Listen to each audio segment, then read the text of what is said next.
Substantive support की जहाँ तक बात है तो यकीनन जे.एंड.के पुलिस की जो सीनियर लीडरशिप है, अभी जैसे मैंने पिछले दिनों में डीजीपी की चार्ज लेने के बाद मुझे इस चीज़ की गहरा एहसास हुआ कि शायद जे.एंड.के पुलिस एक ऐसी फोर्स है जहाँ पे सरकार की तरफ से जो मदद मिलती है, केंद्र सरकार की तरफ से जो मदद मिलती है,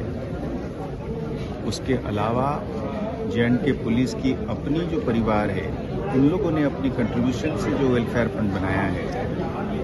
इस सब को इकट्ठा करके एक कमिटमेंट है कि हर पुलिस पर्सोनेल जो शहादत हासिल करता है अपना फोर्स की झंडा को ऊंचा रखने के लिए, अपना कंट्री की प्रोटेक्शन के लिए, उसके पीछे जैसे मैंने चंद मिनटों पहले अपना एड्रेस में कहा था कि एक पैगाम हर जवान में ये मन में रहता है और रहना चाहिए, और उसके लिए जो कुछ भी हमें करना है हम करने के लिए तैयार हैं। उसको इस चीज़ की बहुत गहरा एहसास होना चाहिए कि जब वो जाता है तो फिर मतलब चॉइस अगर उसको है इस बात का कि मैं मेरी ड्यूटी को अंजाम दूं, और उसके लिए अगर मुझे मौत का भी सामना करना पड़े, मैं चॉइस के बीच में मौत का सामना करना चाहूँगा ना भाई। इस चीज़ की प्रेरणा, इस चीज़ की मोटिवेशन के लिए जिस तरीके की सपोर्ट है वो हम उसमें बिल्कुल पीछे नहीं हटेंगे। हम कई सारे स्कीमें हमारे दिल में हैं और उसको हम अभी केंद्र सरकार ने हमें कहा है, और सारे एलजी साहब ने भी उसको बड़ा हाईलाइट करा है कि जे.एंड.के पुलिस की मार्टियर्स फैमिली को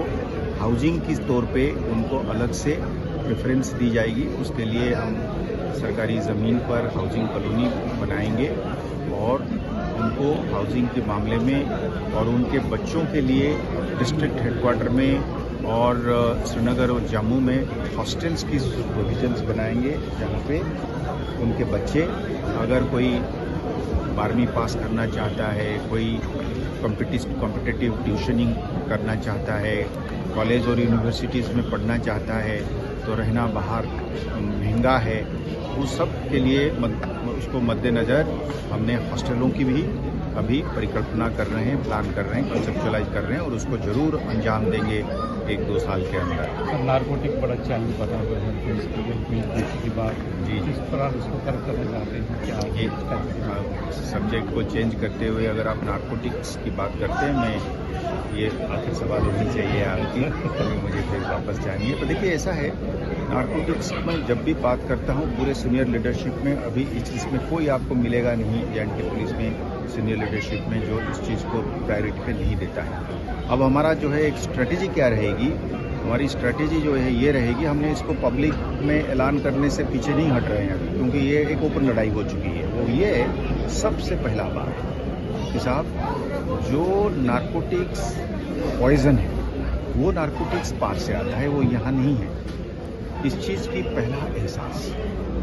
और ये टेररिज्म के साथ लिंक्ड है, उसकी फाइनेंसिंग के साथ लिंक्ड है। देखिए चरस वाली बात नहीं है, ये हेरोइन की बात है, ये हार्ड ड्रग्स की बात है, जिसमें करोड़ों अंजाम देंगे 1-2 साल के अंदर। नारकोटिक बड़ा चैलेंज बना हुआ है पुलिस की बात जी, जिस तरह उसको कर करना चाहते हैं क्या सब्जेक्ट को चेंज करते हुए अगर आप नारकोटिक्स की बात करते हैं, मैं ये आखिर सवाल होनी चाहिए आपकी, तो मुझे फिर वापस जानिए। तो देखिए ऐसा है, नारकोटिक्स में जब भी बात करता हूँ पूरे सीनियर लीडरशिप में, अभी इसमें कोई आपको मिलेगा नहीं जे.एंड.के पुलिस में सीनियर लीडरशिप में जो इस चीज़ को प्रायोरिटी पे नहीं देता है। अब हमारा जो है एक स्ट्रेटेजी क्या रहेगी, हमारी स्ट्रेटेजी जो है ये रहेगी, हमने इसको पब्लिक में ऐलान करने से पीछे नहीं हट रहे हैं क्योंकि ये एक ओपन लड़ाई हो चुकी है। वो ये सबसे पहला बात कि साहब जो नारकोटिक्स पॉइजन है वो नारकोटिक्स पार से आता है, वो यहाँ नहीं है। इस चीज़ की पहला एहसास, और ये टेररिज्म के साथ लिंक्ड है, उसकी फाइनेंसिंग के साथ लिंक्ड है। देखिए चरस वाली बात नहीं है, ये हेरोइन की बात है, ये हार्ड ड्रग्स की बात है, जिसमें करोड़ों की खेल खेले। अब उस सिलसिले में हमने ये तय करा है कि लार्ज स्केल पे, मैसिव पे हमने पूरा का पूरा J&K में हम एक मैपिंग करेंगे, एक सेंसस जैसे बनाएंगे। हर बंदा जो यूज करता है उसका हम इसलिए नहीं करेंगे कि उसको की नुकसान पहुंचाने के लिए या उसको डराने के लिए ना, उसको विक्टिम मानते हुए माँ बाप को भी अर्ज करेंगे, भाई बहन को भी अर्ज करेंगे, आम जनता को भी अर्ज करेंगे कि आप हमें बताएं इनके बारे में। जो बिट लेता है 1/10 ग्राम वाला, वो खुद आए हमारे पास चल के और हमें बताए कि ले कहाँ से रहा है, और जो लेने वाले जो डीलर्स हैं जिससे वो मुनाफा कमा रहा है, खाने वाला तो पॉइजन खा रहा है और मौत की तरफ आगे बढ़ रहा है, घर वालों को परेशानी में डाल रखा है, अपने अगर शादीशुदा बीवी बच्चों, वो तो विक्टिम है, वो तो अपने को तबाह करने पे तुला हुआ है। पर उसको जो बेच रहा है और बेच के पैसा बना रहा है, वो जो तबका है, उसको निशानदेही करने में ये जो विक्टिम वाला बंदा है, विक्टिम का उर्दू क्या बनेगा, जो इसका शिकार भुक्तभोगी है, वो अलग। उसके लिए माँ बाप हमारे पास आए, भाई बहन आए, पड़ोसी आए, उनको स्टिग्मेटाइज अभी ना करें, उसको जलालत ना करें। वो बेचारा है, वो आए हमारे सामने। हम अभी पिछले दिनों में हम कोशिश करेंगे कि डी एडिक्शन के सेंटर्स जो है और खोलें और उनके लिए और कोशिश करें कि किसी तरीके से उनकी जान बचे और वो उससे निकल पाएँ, जो निकल पाने की स्टेज पे है, वो निकल पाएँ। और उनका तबका अलग, और उनकी मदद से हमने व्यापारियों को, मौत के सौदागरों को अलग करना चाहिए। तो वो हमने जैसे मिलिटेंटों को अभी हमने क्लासिफाई किया हुआ है, terrorist class A, class B, class C, इसी तरीके का हमने नारकोटिक्स डीलर्स A, B और C,